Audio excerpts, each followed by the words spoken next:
right, so welcome back. What we're going to be doing today is we're going to be continuing our look at perception. So we've been camped out on chapter 3, perception, for a while. And as I mentioned before, one of the reasons for that is because historically, perception has been a very important aspect of cognitive psychology, and it was one of the few first places where cognitive psychology had massive success as an approach. And then also it's reflective of how much work is done in perception as a subsection of cognitive psychology.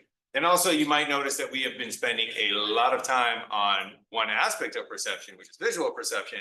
And again, that is just indicative of the nature of the field where most of the research that is done on perception is done on visual perception, followed by auditory perception, followed by touch, and then smell is almost very little researched, partly because we do not even have a system or a space to understand smell the way that we have defined space for vision. So for example, color vision, we got hue, saturation, and brightness. For smell, what are the dimensions of smell?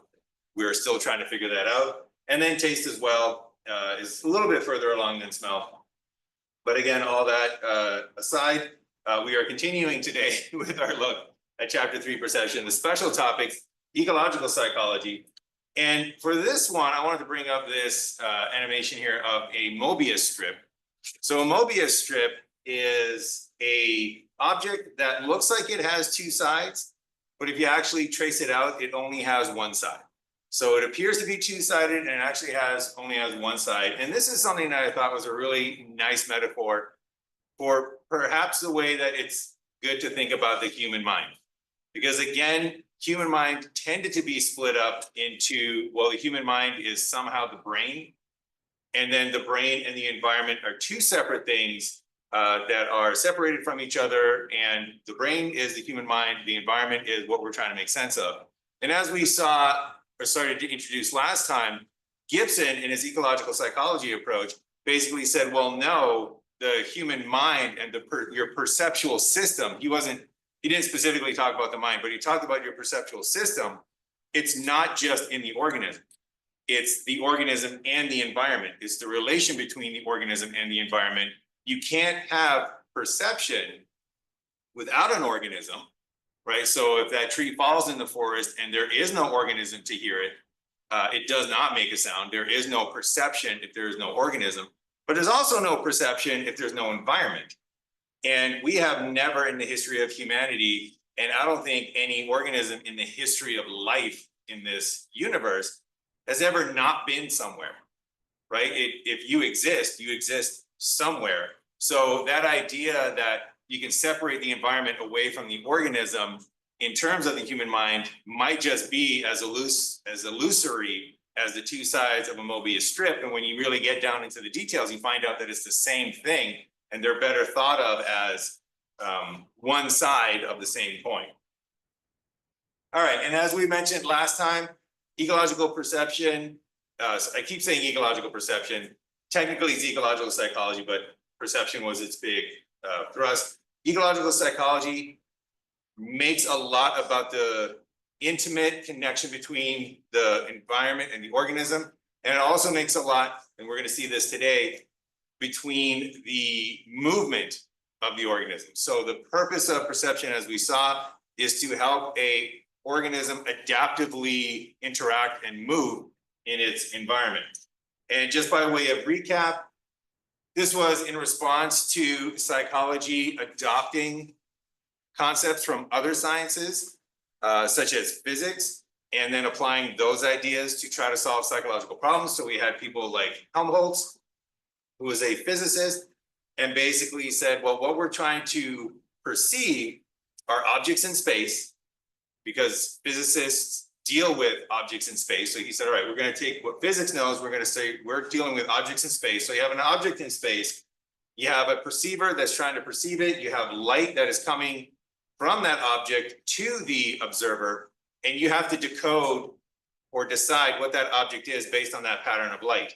And the challenge that came up with this formulation was that, well, that pattern of light is consistent with that object, is consistent with that object, is consistent with that object, is consistent with that object. It's actually consistent with an infinite number of objects. So how can you choose the one correct object, which we clearly can, that's part of our computational level ability as a human being.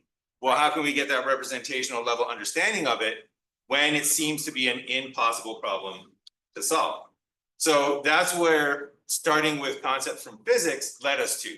It led us to this problem is impossible, much like starting with the concept of distance led us to an almost impossible train problem from the beginning of the course. What Gibson said was, hey, let's change our concepts.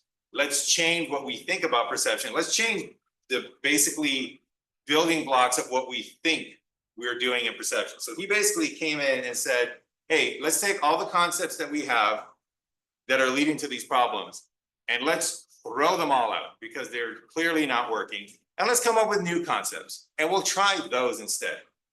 So he came up with this idea that the starting point for perception is that goal, that guidance of adaptive action. So perception is for action. Perception is to move through the environment and move things in the environment. That's what you're trying to do. It's not these mental inferences from physical sensations. It's not that inner experience that is important or the purpose of perception. And he also came up with this framework that perception is direct. It's non-inferential. So perception is direct in the sense that we get direct information from the environment. Non-inferential, we don't have to come up with hypotheses of what we're seeing. We don't have to come up with inferences. We basically can deduce or specify, was the term he used, what we're seeing from the direct information from the environment. And that information is gathered from the environment for that direct non-inferential perception.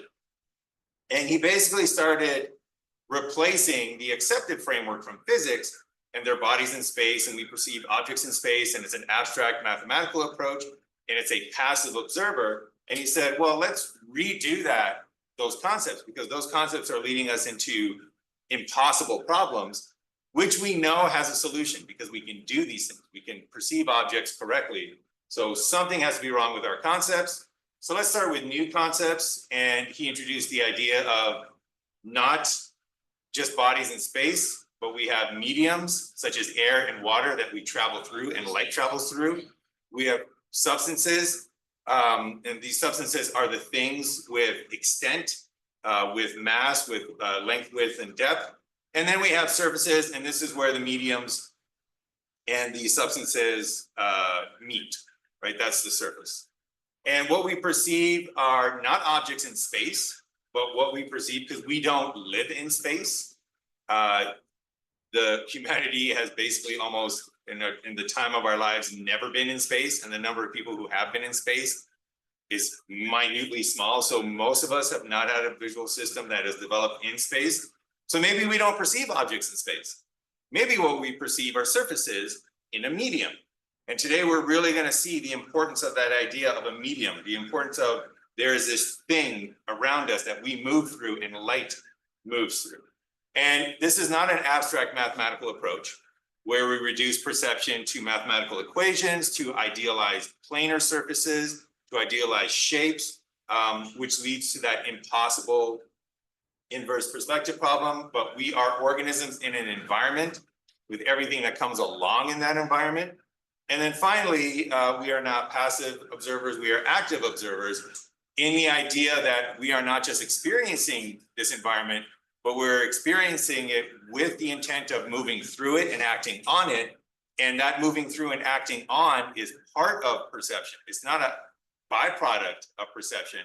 As we're going to see, it's actually built into our perceptual system, this idea that we move around in our world. So one of the first things that we talked about or introduced last time in ecological psychology was the idea of texture. So we have mediums, substances, and surfaces. And once you have those things and not these idealized mathematical concepts of objects, well, then you have texture. And you start to realize that everything in our world has texture. everything in our world has some sort of pattern to it on its surface, where that surface, where the substance interacts with the medium. And importantly for our purposes, in the natural world, texture tends to have a pattern.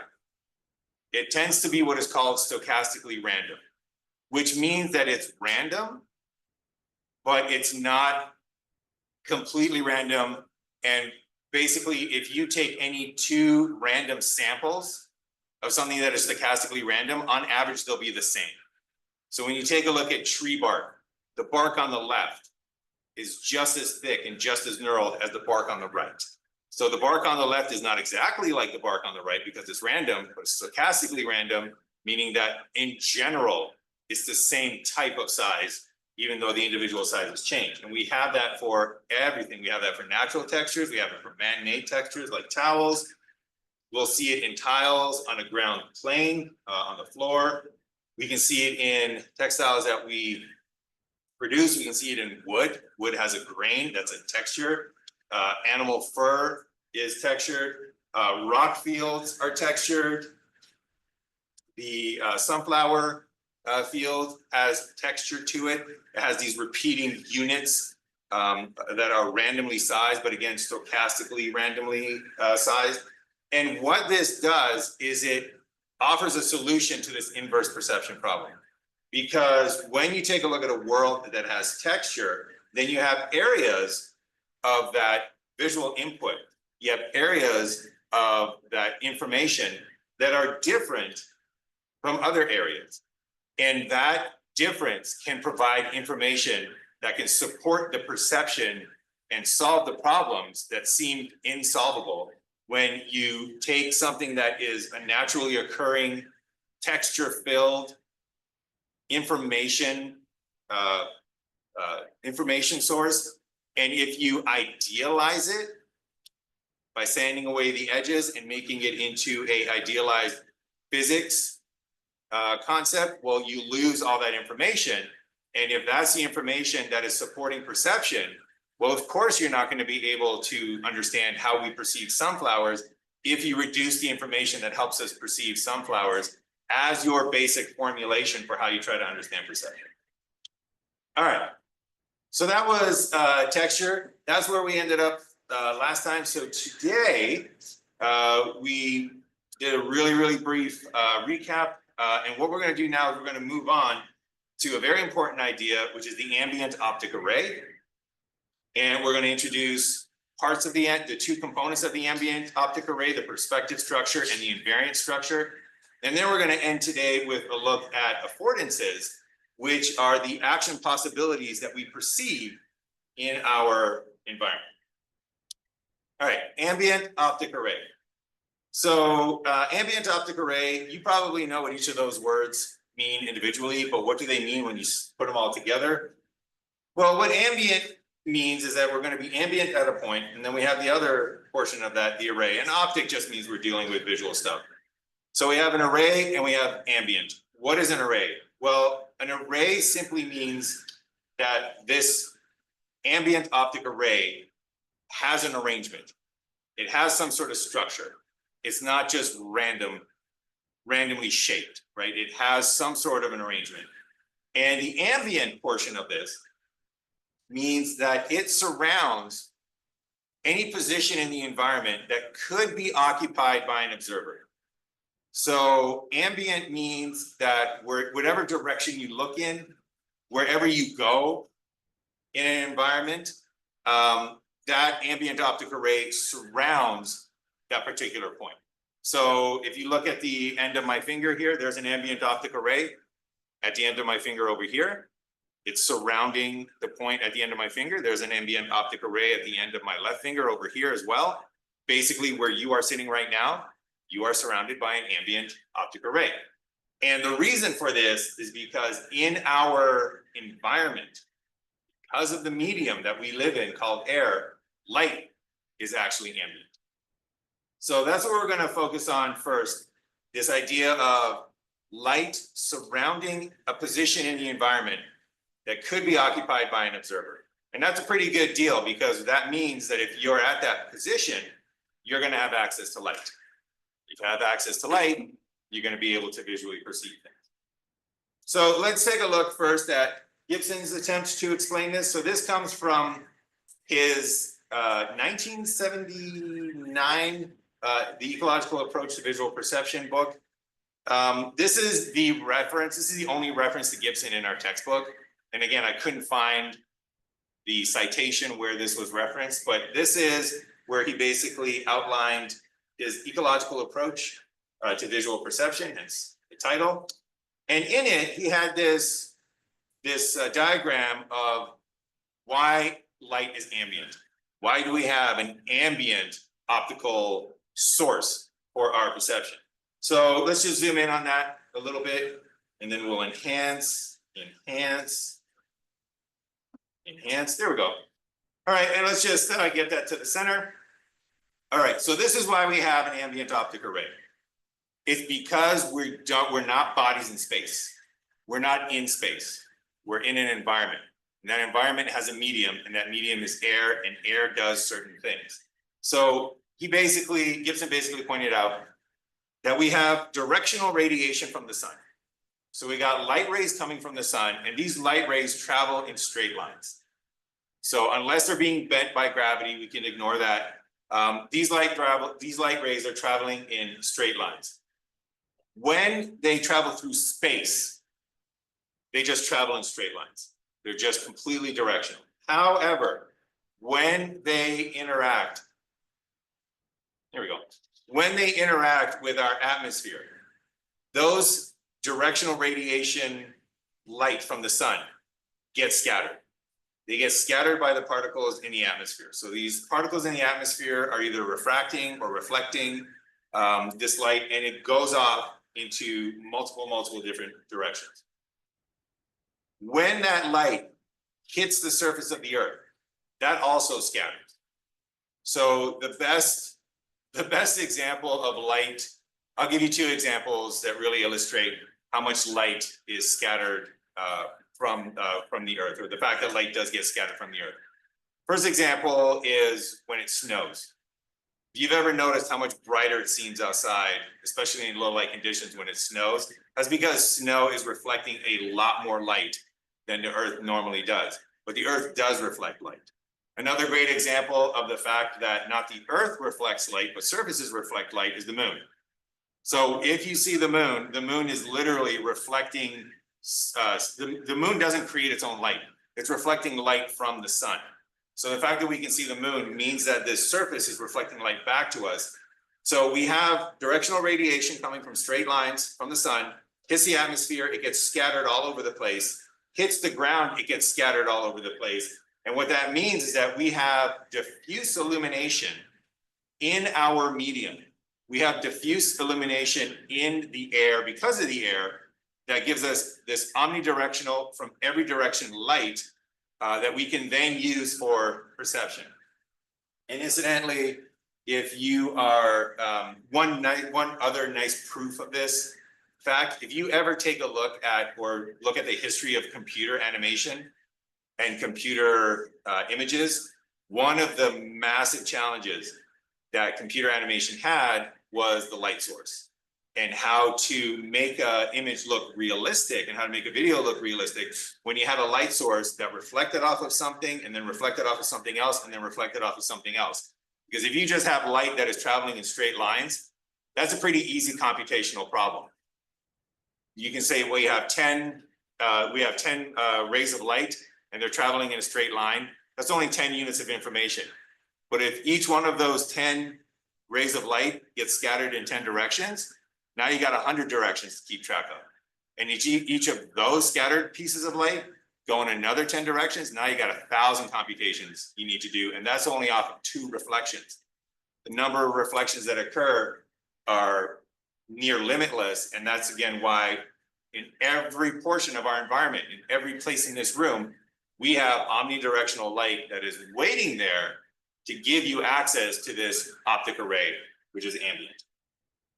So to kind of give you this in visual terms, this is a crude example, and it's not exactly the way that it works, but it'll help to illustrate this idea. So this is the Mona Lisa. And to make this point a little bit clearer, because my Photoshop skills are not expert level, we're just gonna make this black and white. And the one on the left here, that is what the Mona Lisa looks like under ambient light. So when Leonardo da Vinci was painting the Mona Lisa, he was using a model and he was in an environment, he was in a medium, he was in air. So he had access to this ambient light that was being scattered everywhere. If we take a look at what the Mona Lisa would have looked like under directional radiation, under light that does not get scattered, goes in straight lines, and is not reflected once it's reflected that one time, this is what the Mona Lisa would look like. So if you kind of zoom in on her face, you can see here in this chin area, there are areas that are very well lit. And these are the ones that are facing the directional radiation, right? This would be the ones where the sunlight is actually hitting her face. And then there's areas that are not very well lit, so deep where her neck meets her head, on her chin line, deep in there, there's very dark lines, and there are very dark shadows because very little light is getting reflected into that area. But you can see that there's this nice gradation of the amount of light that goes from that extremely dark part to the extremely light part. And that's the amount of light that is coming off her shoulder, that is coming off her neck area and her chest area. That's the light that's illuminating her chin from that scattered radiation because of the medium of air. Compare that to what would happen with directional radiation. Anything that was in the direct sunlight would reflect to your eye, and you would be able to see that as bright, as a bright part of the image.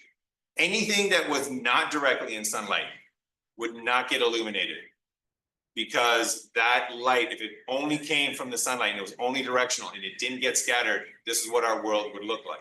So again, we live in a place that has air, that has this medium, that allows this directional radiation to get scattered in a way that makes light ambient. All right, so we have an ambient optic array. Every position in your environment typically is surrounded by an ambient optic array. There are some minor exceptions, but typically 99.99% of your life, you are surrounded by that ambient optic array. So therefore, any position that you are in is surrounded by an ambient optic array. So if optic arrays, ambient optic arrays are everywhere, that means that anywhere you are is going to be a place where that ambient optic array exists as well.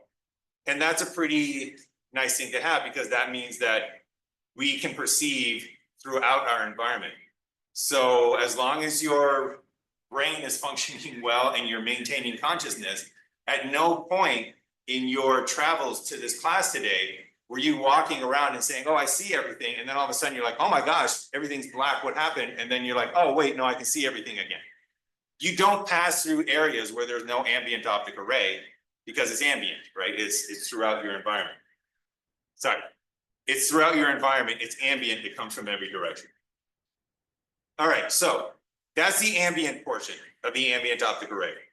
What about the array portion of this ambient optic array? What does it mean to actually have an arrangement? So the ambient optic array is made of the light that is being reflected and bounced off in our environment, but that light has an arrangement. It has some sort of structure. And importantly, for our ability to perceive our environment, that light is structured by the environment. So the ambient optic array is not just a random reflection of light. The structure of the environment structures the light that is reflected. It structures the way that the light is reflected. So I keep using that word structured. What do we mean by structured? Well, let's take a look. So what I'm showing you right now on the screen is an unstructured environment. It's not an unstructured environment. What I'm showing you on the screen is unstructured light. It's an unstructured ambient optic array. And one of the only times that you might ever come across this in your life, and I hope you don't come across this in your life, but one of the only times you'll ever come across this in your life is if you are in dense fog. So if you are in absolutely dense fog, where you cannot see the hand in front of you, what's happening is that light is being scattered by so many water particles that it's basically randomly going everywhere. You get unstructured light. If you structure it a little bit, if you start coming out of that fog, right, all of a sudden you can start to perceive your environment. So what do we mean by structured in this case? If this is completely unstructured, and this is more structured, and then this is our sort of optimal level of structuring, what do we mean by structured light? What we mean is that the environment reflects the light in such a way that different portions of the light that you have access to has different shapes. Different portions of the light that you have access to basically have different characteristics to it. So that little section there in that A circle, that is different. The information that you're getting from that A circle, the pattern of light that you get from that A circle is different than you get from the B circle when the light is structured by environment. When the light is not structured, there's no difference between the A circle and the B circle. So to structure an environment, to structure the light means that the shape of the light, the information that's coming from the light is going to be different depending upon where it comes from in that environment. That's what it means for the environment to structure this light. So I'll give you a more schematic look at this. So what we have here is we have an environment, schematized environment. So we have a tree, we have a gazebo, we have a bird, we have the ground, we have grass, and that circle there is a schematic of the way that the light is being structured by the tree, by the bird, by the gazebo, by the grass, by the sky, by the ground. So those pie slices, the size of the pie slices and the position of the pie slices is the structure of that ambient optic array. And that size of the pie slices has been structured, has been made by the environment that it's in. And what that means is that this is a position in the environment and it's got a certain ambient optic array and it has a certain structure because of the way the environment has reflected the light. And that structure is going to be one way for that particular point in the environment. And that ambient optic array is going to get structured in a different way in a different portion of the environment. So up near the top of the tree, you can see that a lot more of the ambient optic array has been taken up by the sky. So that white slice has increased, the structure has changed so that the white slice is larger. The green slice for the leaves of the tree has moved its position, so that structure has changed. So many changes have occurred in the structure of that ambient optic array. Give you one more example, and this is kind of a more 3D version of it. So let's say that we have this environment that we are in, and we have a very regular tiled floor that the environment is in, and we have a tree that is in that environment, and we got a little girl, and she's walking her dog, and that little girl is about to have a really bad day. We also got Samara coming up, chasing that girl, and I originally wanted to make it a really, really bad day, and they also have a Tyrannosaurus coming after her. But that just got a little too complicated, so we'll drop the Tyrannosaurus. All right, so this is the environment that we have for this example here. In this environment, we're going to have a point. There's going to be a single point in that environment, and let's say that that point is right there at the end of that arrow. Right, so we got that single point. Zoom in anywhere. Single point in the environment. And at that point, we have light that is being structured by the objects in this environment. So each of these objects is reflecting light to that point. So that tree has multiple points that are reflecting light to it. So we got that one little point in the bottom left of the trunk, and that sends a light ray to that point. It also sends light rays all over the place to other ones, but for our purposes here, it's important that at that point, it's sending a particular beam of light. It also sends another one from the bottom right of the trunk. It sends one from the bottom left of the leaves, from the bottom right of the leaves, from the middle left of the leaves, from the upper right of the leaves. basically any point that you can see of that tree is going to send light to that point. And what it's creating is it is creating this pyramid, this tree-shaped bottom pyramid of light. It has structured this light into a tree-shaped pyramid at that point.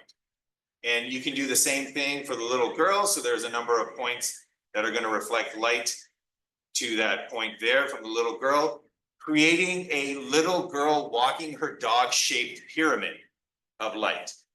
And then likewise with Samara, we're going to have points from Samara that reflect light. And once again, that is going to create a Samara-shaped pyramid of light that comes to that particular point.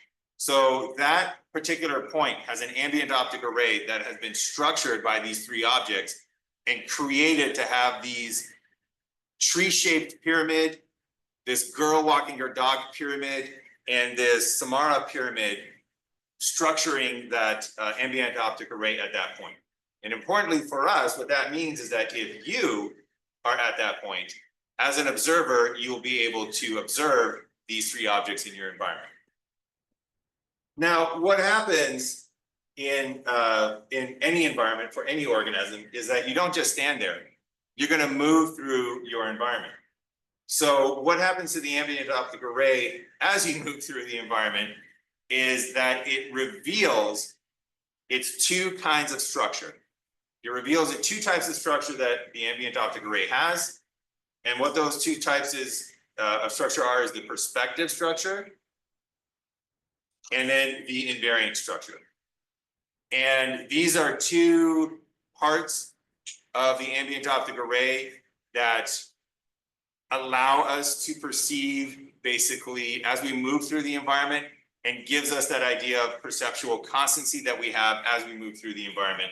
So what are these two types of structure? Well, the easy one to explain, or the more straightforward one, is the perspective structure. So the perspective structure, we've seen that already. This is the structure that determines the shape of the ambient optic array.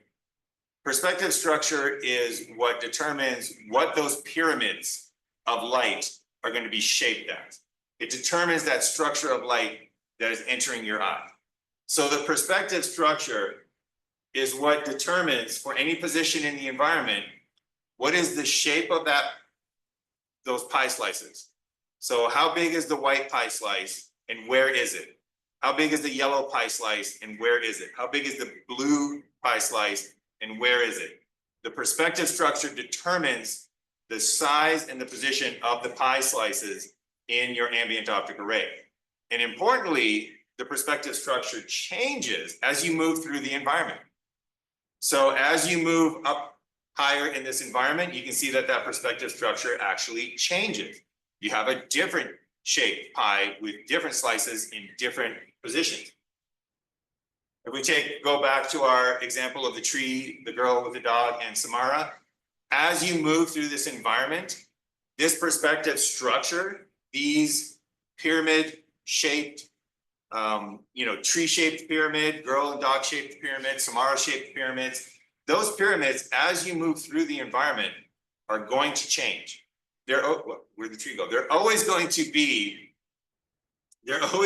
be tree-shaped at the bottom, girl-shaped at the bottom, Samara-shaped at the bottom, but the actual shape of them are going to change as you move through the environment. And that is determined by the perspective structure. So the tree is going to come back. Here we go.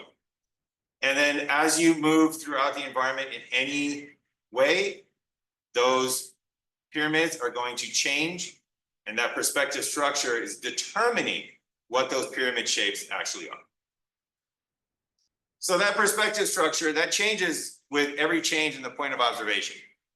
And that was one of the big challenges in visual perception in the beginning. That was also one of the challenges that Helmholtz had difficulty with. The idea that as you move through the environment, the perspective structure of what you're seeing changes. However, your perception of the environment doesn't change. There's something constant about the perception of your environment. So we don't have that experience where as I'm walking towards somebody, even though they're perspective structure is getting larger and larger, I don't perceive them as growing, right? I don't see somebody down the hallway and think to myself, oh my goodness, that is one of the smallest people I've ever seen. And then I walk up to them and I say, oh, you know what, my bad, you're completely regular sized, right? That doesn't happen, right? We perceive them as having this constant size. So how do we do that if the perspective structure is always changing? Well, Gibson proposed that there's another structure that underlies the perspective structure, and this is the invariant structure. And this structure does not change when your point of observation changes. So there's some sort of metastructure that does not change, even though you're moving through your environment. And this invariant structure underlies that perspective structure. And that is what supports or gives us that direct information that things are not changing. So we don't need to infer or to guess or to hypothesize that things in our world aren't changing. We can actually get direct information from the invariant structure that things in our world are not changing as we move through our environment. All right, so let's give you some examples of invariance, because it is a very sort of abstract meta concept until you start actually identifying invariance, and then all of a sudden you're like, oh my gosh, that makes complete sense. All right, so invariance. What is one example of invariance? One example of an invariant is the units of texture on the ground that an object's base covers. So once again, notice we have texture here as part of the reason that we have size constancy. If you get rid of texture because you're using physics, then this is not possible as a solution. So what's an example of invariant? The number of texture units on the ground that your object's base covers. So let's again go to a very kind of contrived mathematical ground, which is a tiled floor. So I call it contrived, but we just happen to be on the tiled floor in here as well. But let's take a look at a tiled floor because it makes the example a little easier to illustrate. So I have a tiled floor and we have a can. And that can, on that tiled floor, you can see that the width of the can is 1 unit of this tiled floor, right? That can is 1 tile wide. And that can is also about half a tile deep, right? So clearly we have rectangular tiles in this case, if we have circular can. But anyways, we have a can that is 1 tile wide. And this relationship between how wide that can is compared to the tile does not change regardless of where this can is. So the can be much farther away, but it is still going to cover 1 tile when it touches the ground. The can be a little bit closer, but it's still going to cover 1 tile when it touches the ground. So the number of tiles that this can covers is going to be 1 tile wide, regardless of where it is in this environment. So the fact that if we move through this environment and we get closer to that to that can, or if that can is a magical can and it just moves towards us, whatever's going on, it's a Roomba can. But it's always going to cover 1 unit of tile. It's always going to be 1 tile unit wide. So the fact that we perceive it as having a constant size, we get that information from the invariant relation, the unchanging relation of the width of this can's base to the size of the tiles on the ground. And that's going to happen whether it's coming towards us, going away from us. If it starts moving in a serpentine pattern, it's still going to cover 1 tile wherever it is on this ground plane. And that's a sort of artificial example. The tiles make it easy to do the calculations, but the same thing happens in a natural environment. So if you have ground that is textured with rocks and you have a can somewhere on those rocks, that can is going to cover the same, on average, the same number of rocks when it's close to you as when it moves further away from you. So the same number of rocks that it covers when it's far away from you is going to be the number of rocks that it covers when it's close to you. And that's why as you move through the environment, you don't have to guess that the can's not changing size. You don't have to infer or hypothesize based on your previous experiences in the world that cans do not change size. You can directly perceive that it's not changing size because its relation to the ground and how many units of texture it covers, that does not change. Now, to show you the importance of this and the importance of the ground plane, let's bring back the cans, but let's focus here now on this red can. So if this red can is on the ground, so let's say that all three of these cans are on the ground and it starts moving, right? It appears to be the same size as the other two cans, right? So this red can appears to be the same size as the other two cans. But if we give you information, all of a sudden that this can is actually not on the ground. Let's say that we add a light source that comes from the top and now this can is casting a shadow. All of a sudden that can appears much, much smaller. And if we start moving it with the shadow, you can see that that can has now shrunk in its size. So contact with the ground plane is something that is extremely important in ecological psychology. Thankfully for us, most of the things that we perceive are in contact with the ground plane. So everything in this room right now is either on the floor, or it's on something that's on the floor, or it's touching something that is on the floor, right? So it's either attached to a wall, it's attached to the ceiling, but that ceiling is attached to the wall, which is attached to the floor. Everything is either attached to the ground, or either on the ground or somehow attached to the ground that we have no difficulty perceiving. If you've ever seen a flock of birds that are flying and you thought to yourself, wow, those birds are really far away, but then they fly in front of a building and you're like, wow, those birds are way closer than I thought, that's because they're not on the ground. And we don't have that ability to use the ground plane as an invariant structure to figure out how far apart they are. All right, so we introduced the idea of invariance. We're going to see a few more. But invariance is also an indication, or one of the reasons why active perception is really important in ecological psychology. So active perception, which is moving through the environment, going and acting and interacting with the environment, but mostly moving through it, is what separates the perspective structure from the invariant structure. So you can imagine that, your two hands, one hand is the perspective structure, one hand is the invariant structure. And if one hand is directly on top of the other, it's hard to perceive that there's two of them there. But as soon as one of them starts to move, you can separate the left hand from the right hand and it becomes very apparent. Same thing with moving through an environment. If you're stuck still in a rigid place, you can be fooled in terms of what you are perceiving. But as soon as you start moving through that environment, the perspective structure and the invariant structure separate, and you can see the invariant structure that underlies the perspective structure. And that's one of the reasons why, if you're ever having difficulty seeing something, one of our natural strategies is to move. So if you have ever found yourself thinking to yourself, well, what is that far away? I can't really make it out. One of the first things you do is you start looking at it from like, oh, maybe if I go here. What you're doing is you're introducing motion, introducing action to separate an invariant structure from perspective structure. All right, so I'll give you an example of this.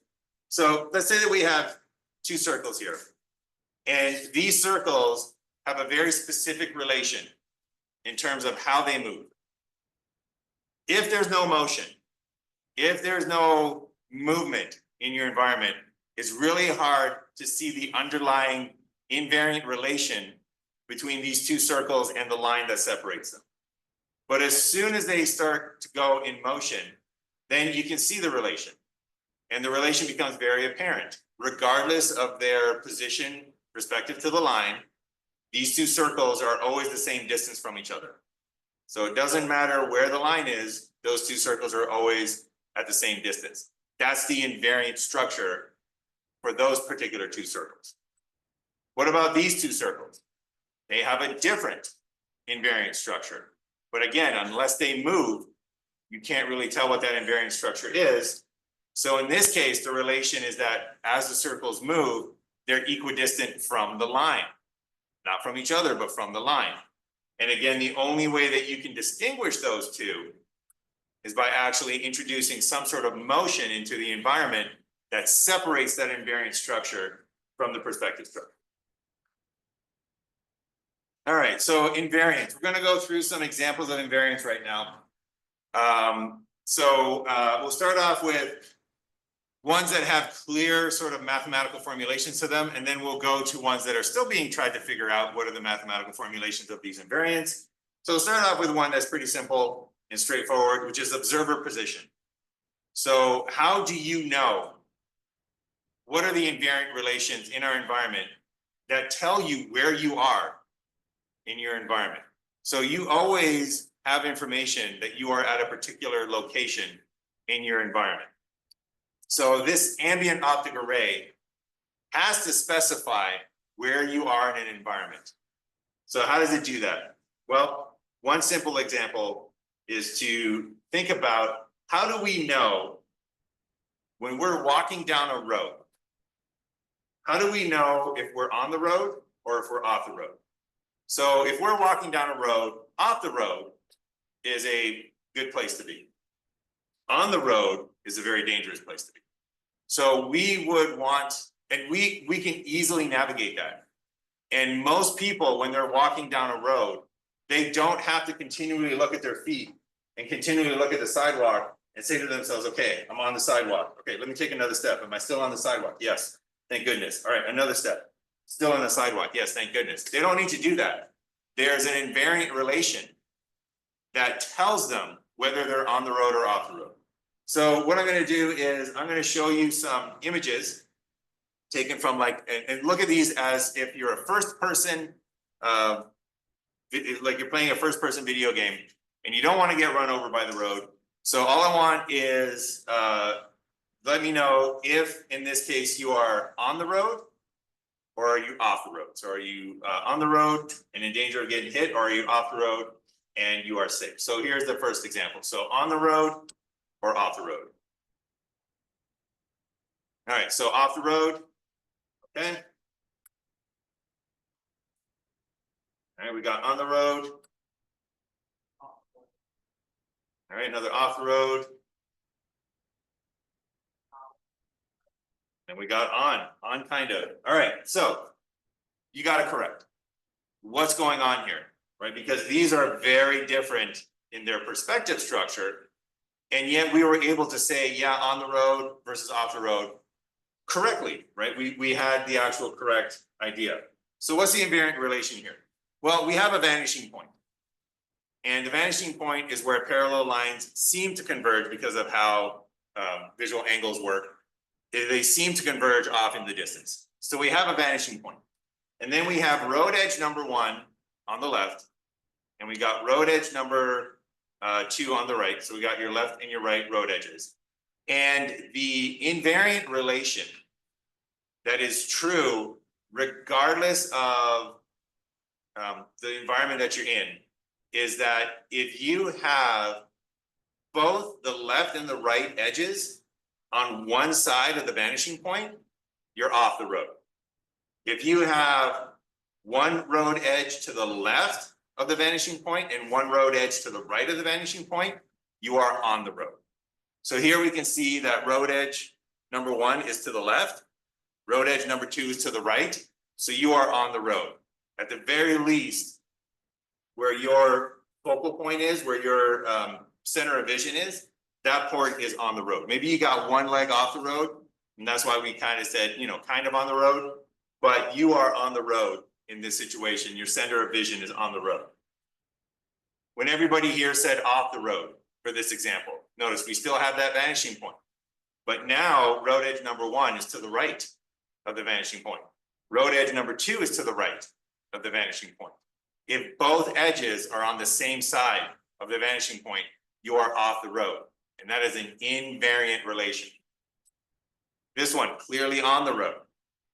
We have road edge number 1 to the left. We got road edge number 2 to the right. Invariant relation. You are on the road. And then finally, for this one, off the road, we got road edge number 1 to the left. We got road edge number 2 to the left of the vanishing point. And that specifies that you are off the road. So when both road edges are to one side of a vanishing point, you are off the road. When one road edge is to one side and one road edge is on the other side, you are on the road. And that's why you don't have to look down at the sidewalk in order to get that information, but you can look up at the horizon and you can see where that vanishing point is, and you can see where the edges of the road are, and you know whether you're off the road and safe or whether you're on the road and in potential danger. All right, so invariance is invariance. They provide information for perception. It's not clues, it's not heuristics, it's not guesses, it's not hypotheses. It's what Gibson called specification. It specifies what is out there. It gives you sufficient and necessary information to let you know what is actually the reality in your environment. So invariance, they provide information for perception, and anything that is perceived as persistent, according to ecological psychology, has an invariant structure. So anything that is perceived as unchanging has an invariant structure. So for example, one thing that we perceive as unchanging, and I mentioned this before, is physical size. When we walk closer to an individual, we don't perceive them as growing in size. We perceive them as having the same physical size as they did when they were far away. So what is an invariant that could support or specify this constant physical size? Well, this one is called the horizon ratio relation. And basically what it says is, like, let's say that we have a road again. Let's say that we have a person on the road and they're walking away from you. Where that horizon intersects their body is going to not change regardless of how far away they are. So here we can see that the horizon here intersects this individual at their neck. When they're close to you, the horizon intersects this individual at the neck. As they walk farther away, the horizon still intersects them at their neck. As they walk further away, it continues to intersect them at their neck.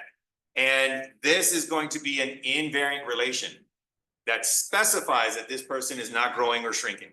They are maintaining their same size because the ratio of them that is above the horizon to them below the horizon stays the same. It does not change, it's invariant.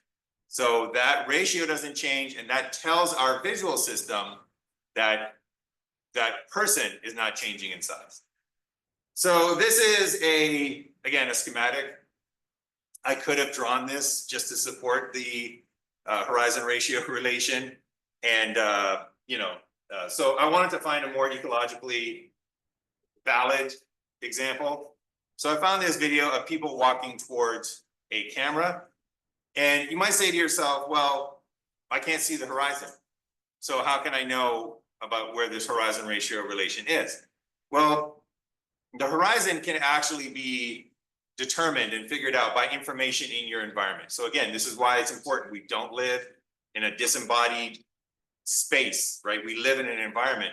And if you take a look at this environment, we have bricks over here, we have texture, and that discoloration that changes because they probably changed the bricks that they were using. That gives us an indication, that gives us a vanishing line that our mind can extend. And then on the other side, we have bricks of different color. Once again, we have units of texture that gives us information for a vanishing line. There it is. That lets us know, again, where that vanishing line would project to. And then where those two vanishing lines intersect, that's your horizon. And now we have a way of determining where that horizon is. And I'm going to let this play for a little bit. If you watch anybody walking towards you in this video, take a look at where that green line of the horizon intersects their body. And other than the slight up and down that you get because these people are walking, it does not change. So that tall individual that's walking away, that horizon is going to keep hitting his ear. The elderly man that's walking towards us, that horizon stays at his forehead, regardless of whether he's, medium distance away or walks right in front of the camera. That horizon ratio stays there at his forehead. And that's why we don't perceive this individual as growing. You could pick anybody in this. The horizon ratio relation is going to stay the same. Even for that woman who is below the horizon ratio, the horizon, she has a horizon ratio relation, right? Because she has space above her head compared to her entire body. That stays the same as she walks through this environment. So that allows you to perceive people as not changing in size, and objects is not changing in size as you move through the environment or as they move through the environment. One other thing that we're not going to delve into, but it also helps you scale everybody in terms of your own eye height. So anybody that you see in the real world, if any part of their body is above the horizon, they're taller than you are. But if their entire body is below the horizon, they're shorter than you are. So this actually allows you to scale people in terms of your eye height. For this case, it would be camera height, but that's just more stuff. All right. So that's again physical size. But invariance can be extended, and now we're going to kind of lose the math of it, because the physical size one, we introduce invariance with those examples, because I can point to, well, here's the geometry, here's the math, here's some nice examples. But according to ecological psychology, anything that you perceive that does not change, that is persistent, has an invariant. Anything that you perceive that different people have in common has an invariant. So let's go through some more complicated examples. For these ones, I will not be able to explain exactly what the invariant is, but just know that the fact that you can perceive things as being the same, even though perspective structure in it changes, means that there's some invariant that is underlying that perception of sameness. So I'll give you an example. So start off with identity. So the fact that you can recognize people when parts of their image has changed means that your identity, who you are, the people's ability to recognize you has some sort of underlying structure to it. So for this, I had some outdated examples, which we'll get to, but for this one, I actually went to People's 25 Most Intriguing People of the Year, and I found caricatures of some of these celebrities. So what I want you to do is, I'm going to show you the caricature, and then see if you can identify who this individual is. Yep. That is Caitlin Clark. So that is Caitlin Clark. And what a caricature is basically taking the invariant structure and perspective structure of an individual and saying, through artistic skill, I'm going to maintain this invariant structure, but I am going to destroy this perspective structure. So if you take a look at a side-by-side comparison of this, the caricature nose, way too big, right? Completely wrong perspective structure on the caricature nose. Those eyebrows, way too thick, right? That chin, way too pointy. That caricature neck, that's way too long, right? And way too thin.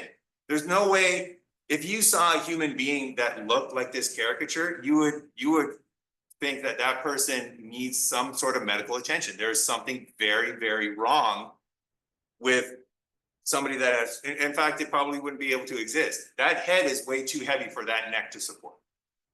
But what this artist has done is they've taken the ambient optic array that is created by Caitlin Clark's face, and they said, all right, that ambient optic array is giving me an invariant structure and it's giving me a perspective structure. And I'm going to maintain that invariant structure and push that perspective structure out into different things. So that invariant structure is maintained, which is why people were able to say, well, that's Caitlin Clark. But that perspective structure is destroyed, which is apparent if you take a photorealistic image and put it side by side. All right, next one from the People's article. That is Ariana Grande. And you can again see that you're able to recognize her. because the invariant structure of her identity has been maintained. But the perspective structure of identity has been wildly changed, right? So she's got cheekbones for days, but not cheekbones that can cut glass, right? That's just way, way too sharp. Her lips are way too big. Her chin is way too pronounced in the caricature. And yet you could still see that and say, oh yeah, no, I recognize the invariant structure there. That is Ariana Grande.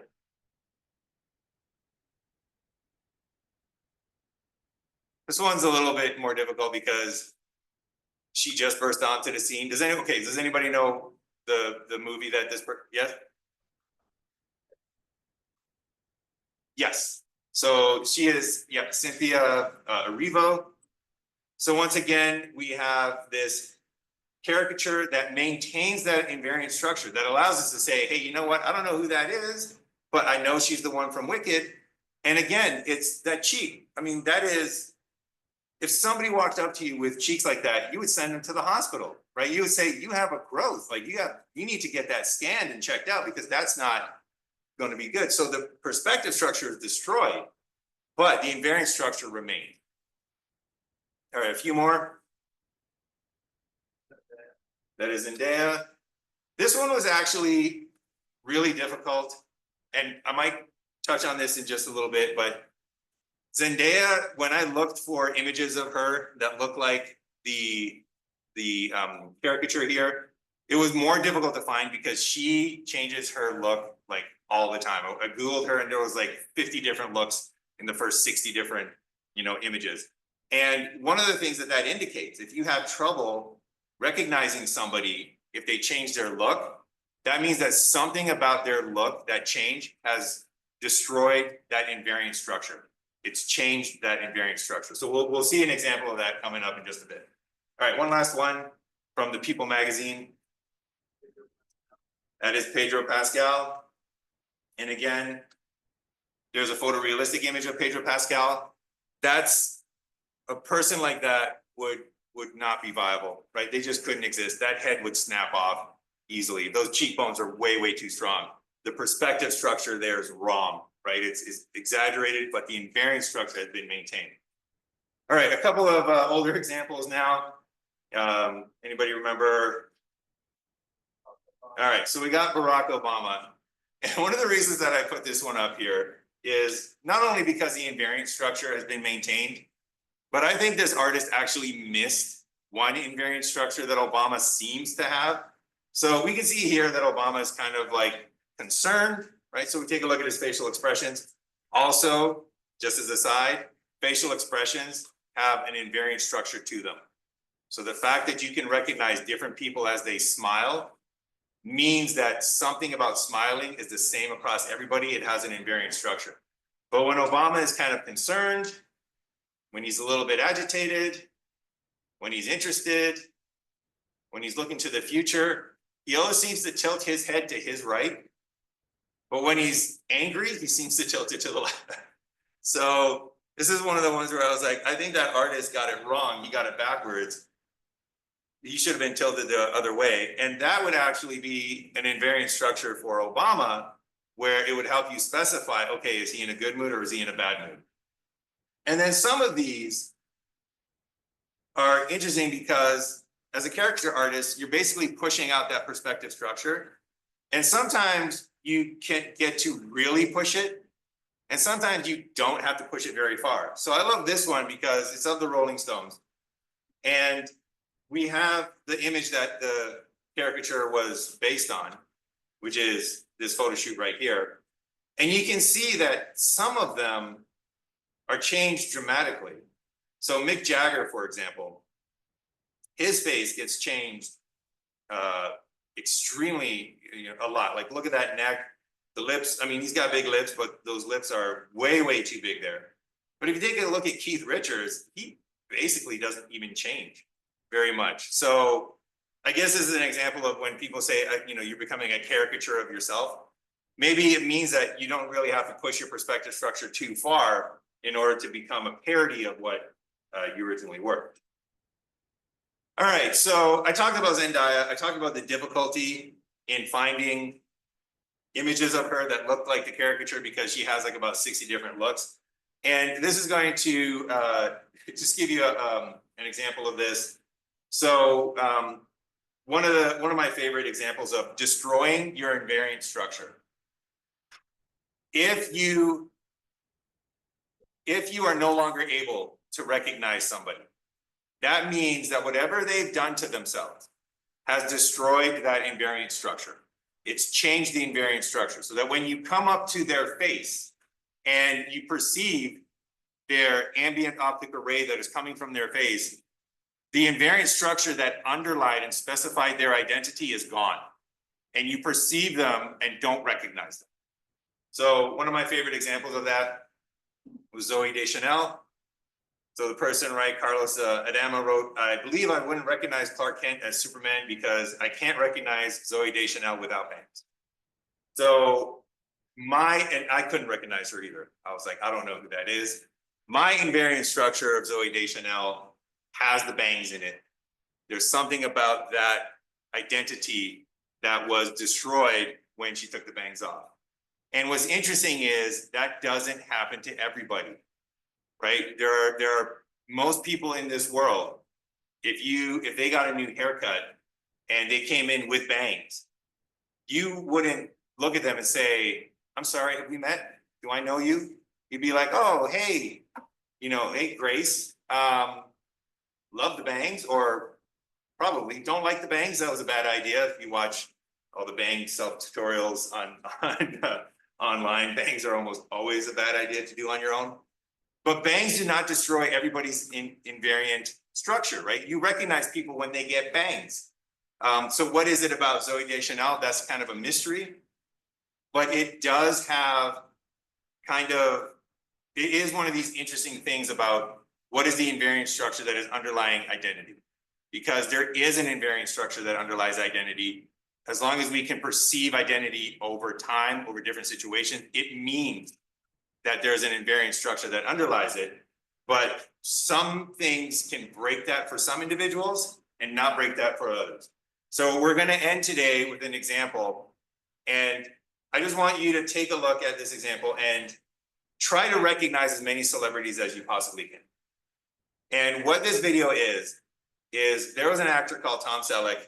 He was on a show called Magnum PI in the 80s, and he has one of the most renowned mustaches in the history of Hollywood. So this mustache was just, probably should get its own star on the Hollywood Walk of Fame. And what this editor did was he took Tom Selleck's mustache and he just put it on other actors in other scenes. And what I want you to do is try to recognize as many of these actors as you can. And the ones that you cannot recognize, these are all taken from pretty famous movies. The ones that you can't recognize is an indication that that mustache has destroyed that person's invariant relation that allowed you to identify them. So without further ado, let's take a look.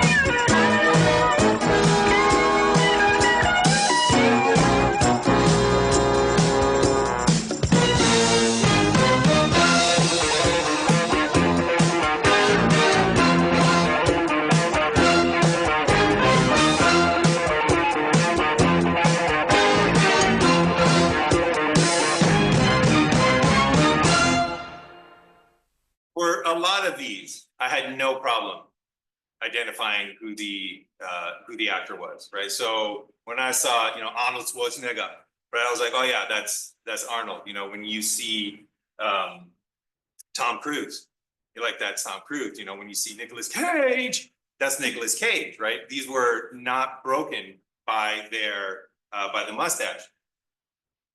Did anybody not recognize certain celebrities when you're like, wait, I should know that movie. I think I know that movie, but I don't quite know that movie? A couple. Okay, so I'll give you my examples and just to kind of indicate this destruction of the invariant structure. So I did not know who this was, either of you. And in fact, the guy on the left, that looks like Paul Rudd to me. It looks like maybe Paul Rudd decided to, do a movie about, I don't know, grow a mustache and do a movie. It looks like Paul Rudd, which means that the invariant structure with that mustache is matching the invariant structure that Paul Rudd has, and that's why it kind of confuses the two. This is actually from a movie called With Nail and I, and it was from 1987. And it's a kind of, cinephile, not very mainstream movie. So I was not surprised that I didn't really recognize these two. I do know the guy on the left, Richard Grant, but I mean, I'm not very familiar with this movie. The one that got me, the one that floored me was I did not recognize who this is. So this one I was not able to recognize. And does anybody know who that is? That's Tom Hanks, right? That's Tom Hanks from Big. One of the biggest stars on the planet still, right? One of the people that has had a career for like, what, 4 decades now? And 5. And I couldn't recognize who he was because that mustache destroyed that invariant structure for me. And that's why I couldn't recognize that it was actually Tom Hanks. And we're going to end today with a couple of, just two last examples. So I did what I would consider a pretty good Arnold Schwarzenegger impersonation. I did a pretty bad Nicolas Cage impersonation.